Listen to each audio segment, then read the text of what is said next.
ખબર નથી પડતી. એમાંય ખાસ કરીને જો પરણેલા પુરુષો જમવા આવે ઘેરે, ટ્રાફિક વિંધીને આવ્યો ને બિચારો આમ જમવા બેહે ને, આમ જેવો બેહે ને એટલે હળુકનારા નામ કે બેસી જાવ ખાવા.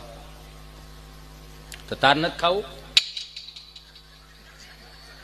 તો તને શું વાંધો? તમે ખાઈ લો ને આમ ધરાઈ રહ્યા. પણ વાંધો શું છે એ તો કે વાંધો કાંઈ નથી, ભેખડે ભરાણા શું વાંધો હોય? તમારે ખાઈ ખાઈને વીવ જવું એ જ ને.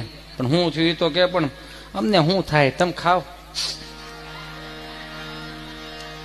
તો કંઈક બોલ તો ખબર પડે. હવે તો કેતી હોય તો હું ખાધા વગર એમ ખાઈ લ્યો ને પછી કાંઈ વાંધો નથી. તો વાંધો શું છે? વાંધો જોઈ ને ભાઈ ને ભાભી સુરત, અમદાવાદ, મુંબઈ કેવા જલસા કરે છે ને આપણે ઢવડાનો પાર નથી. હાલો ને આપણે વિયા જઈ, છોકરાઓ મોટા થઈને મહેમાન હસવાય.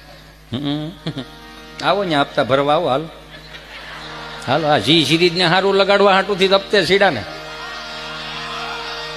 સમજાય ને વંદન નગર ક્યાં હપ્તાનું જતું હે.